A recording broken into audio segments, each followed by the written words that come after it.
साथ आने से कोई नकार नहीं सकता, ऊंची कुर्सी नहीं उनको मिल सकती है।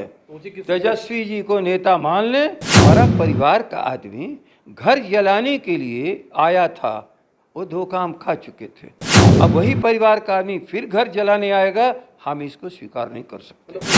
जो नीतीश उप मुख्यमंत्री के रूप में तेजस्वी को स्वीकार नहीं कर पाया, उसकी तेजस्विता को सदन में तो अपने मंत्री के काल में उसके सामने ये लोग एक मिनट के लिए खड़ा नहीं हो पाते हैं।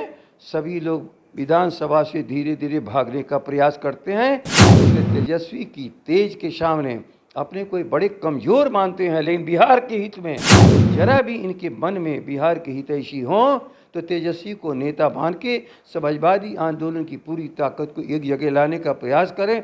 हम लोग स्वागत करेंगे।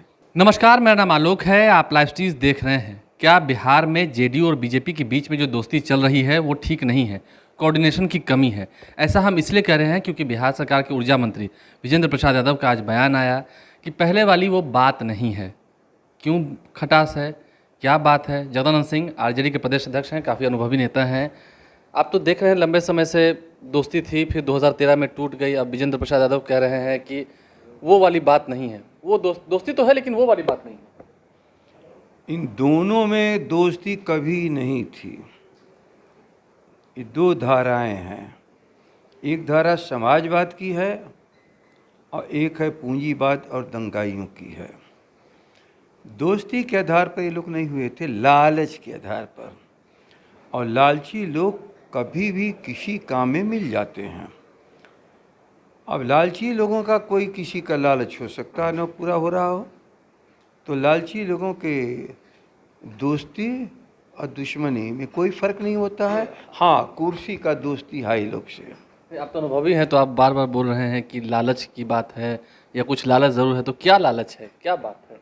कुर्सी से चिपके रहना, कुर्सी से चिपके रहना, वरना कहाँ समाजवाद और कहाँ पूंजीवाद और दंगाई और उन्मादियों का। तो या तो समाजवादी भी चरित्र उन्मादियों के चरित्र से मिल गया है, क्योंकि उन्मादियों का चरित्र समाजवाद से कभी मेल नहीं हो सकता है। नीतीश कुमार भी एक बड़े समाजवादी नेता रहे हैं, लंबे समय तक लालू प्रसाद यादव के साथ भी रहे, फिर गठबंधन हुआ। ठहरो, लालू जी के साथ नहीं थे, समाजवाद के साथ थे। लेकिन एक बार लगा कि चलो इनका फिर समाजवादी शरीर में जो एक शिक्षा दीक्षा और समाजवादी खून है, हो सकता है कि धोखे में कहीं चले गए हों। इसको ख़त्म मत होने दो, हम लोगों ने मौका दिया। लेकिन लालच है। मुख्यमंत्री थे, हो सकता है यहाँ अड़चन पड़ रहा हो आरसीपी टैक्स में, तो चले गए जहाँ वसूली के लिए सभी खुला मैदान था, वहाँ खुले मैदान में चले गए। नहीं, हाल ही में जिस तरीके से तनाव पैदा हुआ, कैसे कहते हैं, बीच में खटास जो आ रही है, बीजेपी के मंत्री हैं राम सूरत राय, उनके विभाग में जो तबादले हुए, उसके बाद उसे निरस्त कर दिया गया। अब उससे लगता है कि नाराज़गी कहीं बढ़ गई है, क्योंकि बंटवारा का झगड़ा है। आरसीपी वसूल करता था सबका, अब ये वसूली के लिए कोई दूसरे आदमी को रखे होंगे। उस वसूली में वो हिस्सेदारी नहीं दिया, वरना जो वो किया है वह अपनी विद इन टाइम किया है, जो उसका जुरिडिक्शंस था एक मंत्री को। तो क्या बताएंगे श्रीमान नीतीश कुमार जी, जो उसने गलती की जिसकी चर्चा हो रही है, वो क्या इनके अन्य मंत्रियों ने गलती नहीं की है? तो अन्य मंत्रियों ने भी गलती की है, तो फिर उसी पर क्यों आरोप, उसी की संचिका में क्यों रोप? एक बात है, और मंत्री अपना हिस्सा दे दिए होंगे, और नीतीश जी बिना टैक्स के तो कोई काम करते नहीं। मतलब चाहे ज्ञान भवन बनाना हो, म्यूजियम बनाना हो, कोई बिल्डिंग लगाना हो, एस्टीमेट घोटाला हम लोग के शब्द नहीं है, जीताराम मांझी जी का शब्द है। और एस्टीमेट घोटाला है, इस एस्टीमेट घोटाले में ओवर एस्टीमेट, और ओवर एस्टीमेट ही नहीं, मुझे ये भी मालूम है, जब एक एनएच बन रहा था आरा से मोहनिया, ठेकेदार ने काम नहीं किया और फीस भी 700 करोड़ का उसने एक क्लेम दे दिया, फाइल में आदेश हो गया देने का। ख्याल कर लीजिए। लेकिन जब उसमें बात उठी तो ये मामला उस समय पीडब्ल्यूडी के मिनिस्टर अब हो गए थे श्री तेजस्वी जी, रिजेक्ट किया। नहीं, यह पैसा राज्य के खजाने का नहीं, मैं दूंगा, गलती क्लेम है। हाई कोर्ट तक मामला गया और हाई कोर्ट ने भी कहा तेजस्वी सही हैं और जिस किसी ने 700 करोड़ रुपया देने का सार्वजनिक धन का कहा था वो अपने आप में गलत है। अब मान लो 700 करोड़ रुपया मिल जाता तो 700 करोड़ किस लालच पर दस्तखत कर दिया देन मंत्री ने, किस लालच पर? ठीक है, हाँ, ये तमाम बातें जो हो रही हैं, आपके भी बेहद करीबी हैं, बेहद करीबी रहे हैं विजेंद्र प्रसाद यादव, आप लोगों के साथ कर रहे हैं। तो ऐसा तो नहीं है कि विजेंद्र यादव कह रहे हैं नीतीश कुमार उस बात को जानते नहीं होंगे, उस बात को मानते नहीं होंगे? नीतीश कुमार को भी लगता हो कि हाँ खटास तो है, बुरिया है? भूलिए मत, वह एक समाजवादी स्कूल के विद्यार्थी रहे हैं, कर्पूरी ठाकुर जी के शिष्य रहे हैं।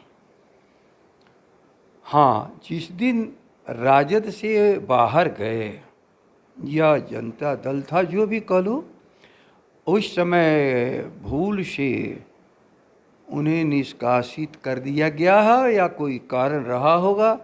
यदि वो कहते हैं कि मुझे निष्कासन गलत था, मैं भी उसको मानता हूँ, तो वो उस दिन किसी लालच में नहीं हटे, मैं जानता हूँ। तो उनके अंदर स्वर्गीय कर्पूरी ठाकुर, भूपेंद्र बाबू का कहीं न कहीं जो उनसे सीख मिली है उनके अंदर अभी भी है और वही कभी कभी उनकी ज़बान से सही बात कहवा देता है, लेकिन अब एक लालची के चक्कर में पड़ गए हैं। तो एक बार मैंने क्या कहा था, भाजपा और जदयू दोनों लंगड़े हैं, तो दोनों को चलने के लिए दोनों ने एक एक पैर को बांधा है, तो तीन टंगी पर चल रहा है, तो तीन टंगी में गति क्या होगी? तीन टंगी, ख्याल कर लो ना, ये लड़के खेल खेलते रहते हैं तो अपनी प्रैक्टिस किए रहते हैं कि हो सकता है कि कल हमारी परिस्थिति बिगड़े, वरना दोनों में हैसियत है। अलग रह करके चुनाव लड़ लो। नीतीश जी अलग रह करके चुनाव 2014 में लड़े और बिल्कुल तो पाताल में चले गए। केवल 15 सेगमेंट पर पूरे बिहार में इनको प्रथम या द्वितीय आया था और द्वितीय मिला करके शायद इनका 35 था, लेकिन कोई इनको पूछने वाला नहीं था। विजेंद्र जी इसके गवाह हैं। शायद हो सकता है कि हमारा दल भूल किया हो, शायद स्वीकार लोग नहीं कर रहे थे, लेकिन हर तरह से हमने मना करके अपने दल को कि समाजवाद की बीज को मत मरने आप लोग दो। हमने दोस्ती करा दी थी, राज्यसभा का उनका चुनाव हो रहा था, हारे भागम भाग गए हुए थे, कोई नहीं टिका होता, सरकार बदल जाती और भाजपा बहुमत में आ जाती, लेकिन हम लोग का समाजवादी अपनी चेतना हमने स्वीकार नहीं किया कि किसी कारण से भाजपा की सरकार बन जाए। ठीक है, अगर अब अंतिम सवाल मेरा यही है, अगर अब भाजपा से जैसा कि दिख रहा है कि जेडीयू का मनमुटाव है या खटास आ गई है, अब अगर फिर से साथ आना चाहेंगे तो क्या साथ आने से कोई नकार नहीं सकता, ऊंची कुर्सी नहीं उनको मिल सकती है। तेजस्वी जी को नेता मान ले, हो जाएगा। समाजवाद को मान लेंगे कि उसी धारा के अंग हो गए, तो हमारा परिवार का आदमी घर जलाने के लिए आया था, वो धोखा हम खा चुके थे। अब वही परिवार का आदमी फिर घर जलाने आएगा, हम इसको स्वीकार नहीं कर सकते। मतलब ऊंची कुर्सी तेजस्वी को दी जाएगी तो मंजूर हो जाएगा? कमाल है। मैं कह रहा हूँ परिवार का सदस्य परिवार में मिल कर के रहे, हमारे सारे कामों में सहयोग करे। तो सहयोगी बनकर रहेंगे ना जी? सहयोग तो करते रहेंगे ना? कौन करता रहेगा? नीतीश जी। हैं? नीतीश जी कहाँ सहयोग कर रहे हैं? सहयोग उनको करना होता तो जो नीतीश उप मुख्यमंत्री के रूप में तेजस्वी को स्वीकार नहीं कर पाया, उसकी तेजस्विता को ईर्ष्या है तेजस्वी की तेजस्विता से। ये प्रमाण पत्र कागज के देखते रहते हैं, लेकिन उस विधायक के रूप में, नेता प्रतिपक्ष के रूप में सदन में तो अपने मंत्री के काल में उसके सामने ये लोग 1 मिनट के लिए खड़ा नहीं हो पाते हैं। सभी लोग विधानसभा से धीरे धीरे भागने का प्रयास करते हैं। इसलिए तेजस्वी की तेज के सामने अपने को बड़े कमज़ोर मानते हैं। लेकिन बिहार के हित में जरा भी इनके मन में बिहार के हितैषी हों तो तेजस्वी को नेता मान के समाजवादी आंदोलन की पूरी ताकत को एक जगह लाने का प्रयास करें। हम लोग स्वागत करेंगे। देखिए, स्वागत करने की तैयारी जो है वो की जा रही है, लेकिन आरजेडी ने पहले ही शर्त रख दिया है नीतीश कुमार के सामने, जेडीयू के सामने। क्या ये शर्त मंजूर किया जाएगा आने वाले समय में?